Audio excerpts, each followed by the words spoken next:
सोचते हैं क्या होता है चक्रीय चतुर्भुज।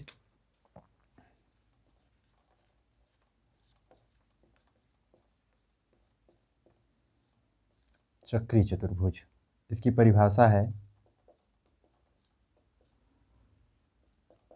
ऐसा चतुर्भुज जिसके चारों शीर्ष वृत्त पर स्थित हों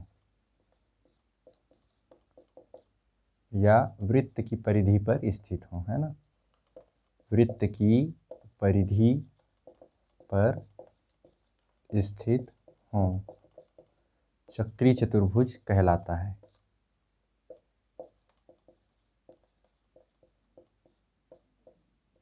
चक्रीय चतुर्भुज कहलाता है।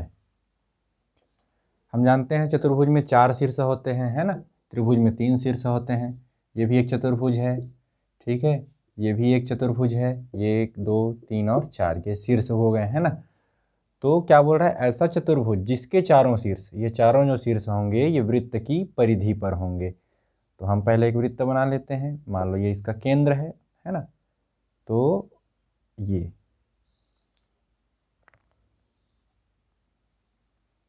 चारों शीर्ष, ये ए बी सी और ये डी, तो चतुर्भुज ए बी सी डी चक्रीय चतुर्भुज है ना।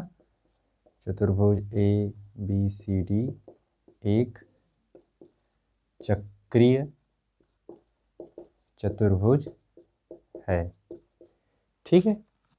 चारों शीर्ष जो है वृत्त की परिधि पर स्थित होने चाहिए, ठीक है। तो ये कहलाता है चक्रीय चतुर्भुज, ठीक। तो इसके आगे एक प्रमेय है, वो प्रमेय क्या है ये देखते हैं। सिंपल सा प्रमेय है, इंपॉर्टेंट प्रमेय है ना। तो चलो देखते हैं प्रमेय क्या कहता है। प्रमेय, चक्रीय चतुर्भुज के सम्मुख कोणों का योग 180 अंश होता है। कहने का मतलब ये है, यदि मैंने एक वृत्त चक्रीय चतुर्भुज बनाते हैं,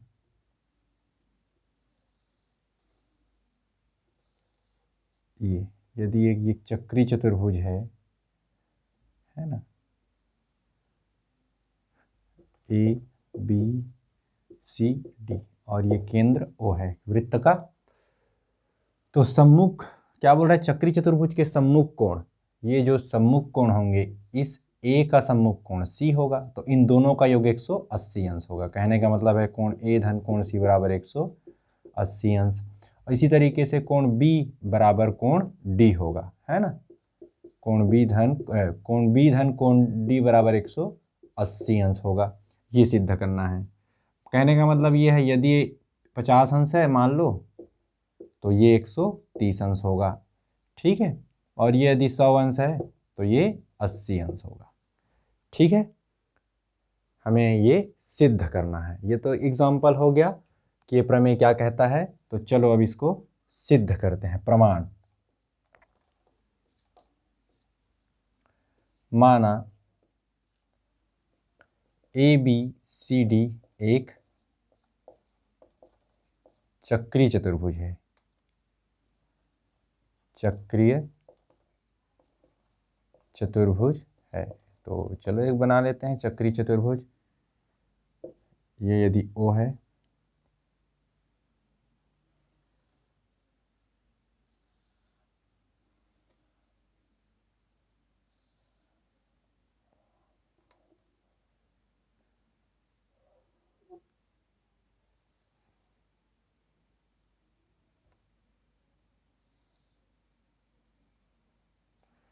ठीक है।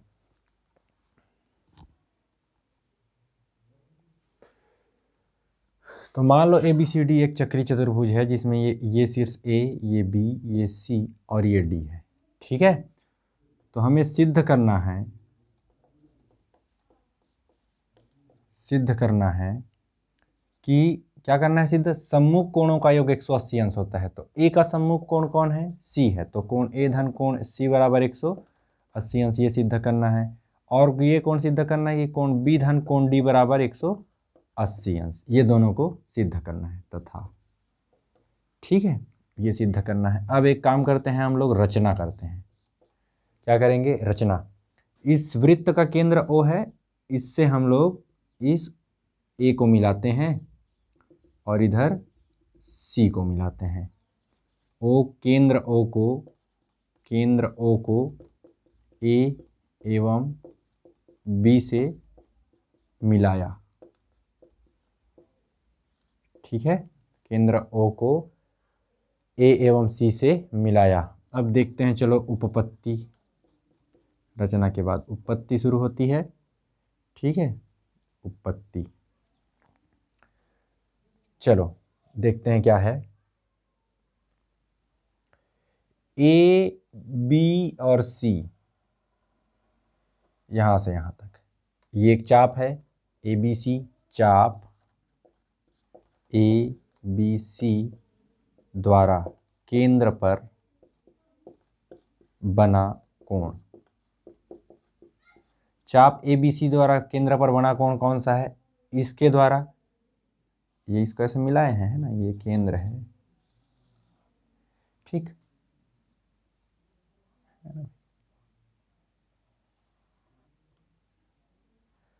इस चाप ए बी सी के द्वारा केंद्र पर बना कोण, कोण ये वाला है, कोण ए ओ सी।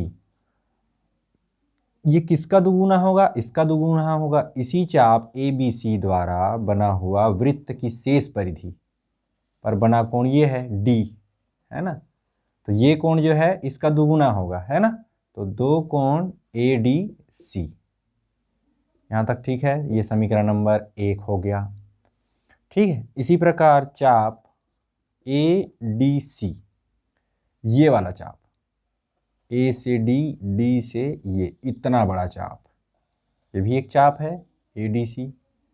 तो इस चाप के द्वारा केंद्र पर बना कोण,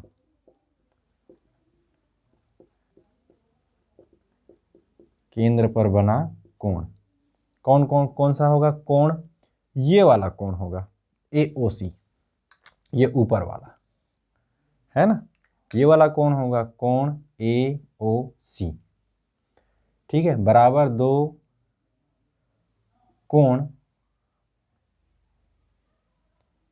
अच्छा, और इसी चाप द्वारा शेष परिधि पर बना कोण ये होगा एडीसी के द्वारा, है ना, तो इसका दुगुना होगा कौन, ये वाला, तो दो कोण ए बी सी, समीकरण नंबर 2, ठीक है। यहां तक इसको हम लोग ये ए ओ सी ना लिख करके सी ओ ए लिख देते हैं,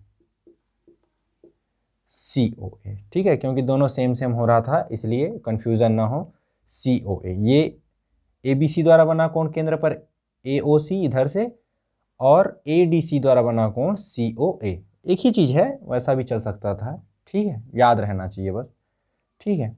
तो समीकरण 1 और 2 को जोड़ने पर, समीकरण 1 एवं 2 को जोड़ने पर, समीकरण 1 एवं 2 को जोड़ने पर, तो चलो जोड़ते हैं लेफ्ट हैंड साइड को लेफ्ट हैंड साइड से, तो कोण ए ओ सी धन कोण सी ओ ए बराबर दो कोण ए डी सी धन दो कोण ए बी सी, यहाँ तक ठीक है। अब ए ओ सी और सी ओ ए, ये ए ओ सी हो गया और ये सी ओ ए, कुल टोटल वृत्त के केंद्र पर बन गया, ये टोटल पूरा बन गया है ना इस बिंदु पर, तो वृत्त के केंद्र पर बड़ा कोण कुल 360 अंश का होता है ना। वृत्त की परिधि द्वारा एबीसी द्वारा इतना चाप आधा है, इसके द्वारा केंद्र पर बना कोण ये हो गया, और इस आधा कोण द्वारा ये हो गया, तो वृत्त की पूरी परिधि द्वारा केंद्र पर बना कोण 360 अंश का होता है। तो AOC, ये AOC और COA कुल मिलाकर के 360 अंश का कोण बनाएंगे। यहाँ से कॉमन निकाल सकते हैं दो को, तो कोण ADC धन कोण ABC, ठीक है यहाँ तक। तो इसको पक्षांतर जब करेंगे तो 360/2 बराबर कोण ADC धन कोण ABC, सी, तो भाग दे देंगे, 2 एकम 2 और 2 एकम 2, 1 बचा, 2 अट्ठे 16, 2 शून्य 0। तो हमारे पास आ गया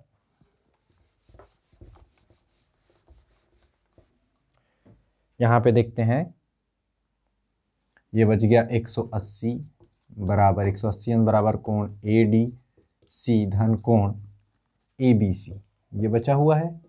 तो ए डी सी मतलब ये डी पर बना हुआ कोण है, और ए बी सी तो बी पर बना हुआ कोण है, तो इसको ऐसा भी लिख सकते हैं 180 अंश बराबर कोण डी धन कोण बी। इसको ऐसा भी लिख सकते हैं कोण बी धन कोण डी बराबर 180 अंश, और यही सिद्ध करना था, है ना, यही सिद्ध करना था। अब चतुर्भुज ABCD में,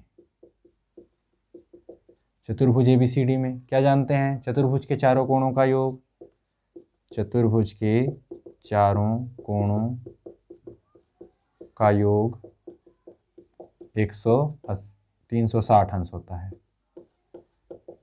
ना, 360 अंश होता है। तो चतुर्भुज ABCD है, तो चारों कोण कौन से होंगे, कोण ए धन कोण बी धन कोण सी धन कोण डी बराबर 360 अंश, है ना। तो कोण ए धन सी को आगे लिख देते हैं, धन कोण बी धन कोण डी बराबर 360 अंश। अब कोण बी धन कोण डी की जगह क्या रख सकते हैं, 180 अंश। तो कोण ए धन कोण सी धन 180 अंश बराबर 360 अंश, ठीक है। तो कोण ए धन कोण सी बराबर 180 को उधर पक्षांतर करेंगे तो 360 ऋण 180, तो कोण ए धन कोण सी बराबर 360 में 180 तो 180, तो यही सिद्ध करना था, ठीक है। अतः लिखेंगे, अतः चक्रीय चतुर्भुज के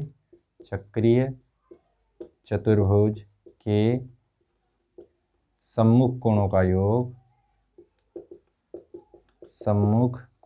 का योग कितना होता है, 180 अंश होता है। ये हमने सिद्ध कर दिया, ठीक है। तो इस तरीके से ये प्रमेय जो है, प्रमेय को सॉल्व करना है।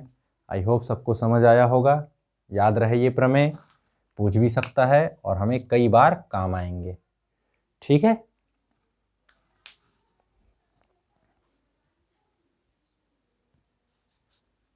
हेलो, चलो इसी के आगे अब चक्रीय चतुर्भुज के प्रमेय को कि सम्मुख कोणों का योग, चक्रीय चतुर्भुज के सम्मुख कोणों का योग 180 अंश होता है, इसको यूज करते हुए हमें सवाल हल करना है। तो ये दी गई आकृति में ए बी समांतर है सी डी, इस ए बी के समांतर है सी डी, और यदि कोण डी ए बी बराबर 80 अंश हो, है ना, डी ए बी इसका मान 80 अंश हो, तो बाकी कोण ज्ञात करना है, ठीक है। तो क्या दिया है, क्या दिया है, ए बी समांतर है सी डी के एवं डी ए बी बराबर 80 अंश, ये दिया है, ठीक है। तो चलो देखते हैं, साफ साफ दिख रहा है ए बी सी डी एक चक्रीय चतुर्भुज है, ए बी सी डी एक क्या है, चक्रीय चतुर्भुज है, चक्रीय चतुर्भुज है। इसलिए सम्मुख कोणों का योग क्या होगा, 180 अंश होगा। कोण ए और कोण सी सम्मुख कोण है, दोनों कोणों का योग 180 अंश होगा। सम्मुख कोणों का योग 180 अंश होता है। कोण ए का मान क्या दिया है, 80 अंश दिया है, रख दिए। कोण सी बराबर 180 अंश, तो कोण सी बराबर 180 माइनस 80 पक्षांतर करेंगे तो कोण सी बराबर 100 अंश, ये आ गया भाई, कोण सी एक ठो निकल गया, है ना। अब डी का मान ज्ञात करना है, तो हम देख रहे हैं ए बी समांतर सी डी है, ए बी के समांतर सी डी दिया है, और ए डी एक तिर्यक रेखा है, ए डी एक तिर्यक रेखा है।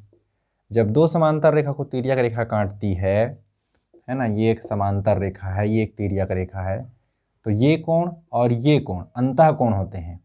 इसी तरीके से दिख रहा है ये, मान लो यहाँ पे ये ए है, डी है, ठीक है, ये तिर्यक रेखा है, तो ये क्या होते हैं, अंतः कोण होते हैं, और इन दोनों अंतः कोणों का योग 180 अंश होता है। ठीक है, इसलिए तिर्यक रेखा, इसलिए कोण ए धन कोण डी बराबर 180 अंश। ये क्या होंगे? अंतः कोण, है ना, अंतः कोण, अंतः कोणों का योग 180 अंश होता है। ठीक है, तो कोण ए का मान क्या दिया है? ये है कोण ए 80 अंश। ठीक है, धन कोण डी बराबर 180 अंश। तो कोण डी बराबर 180 माइनस 80, तो कोण डी बराबर कितना आ गया? 100 अंश। कोण डी बराबर भी 100 अंश आ गया। ठीक है, तो कोण बी क्या कैसे मिलेगा? कोण बी ये 100 अंश मिल गया अब, है ना। तो एबीसीडी एक चक्रीय चतुर्भुज है, एबीसीडी एक चक्रीय चतुर्भुज है, इसलिए कोण डी धन कोण बी बराबर 180 अंश। सम्मुख कोणों का योग, फिर से लिखेंगे, सम्मुख कोणों का योग 180 अंश होता है।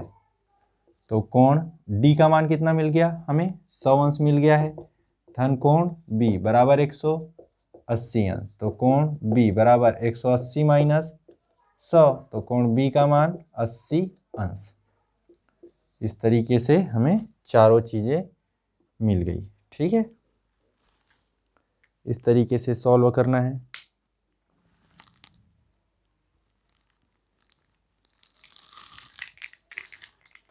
आई होप समझ आया होगा। ठीक है,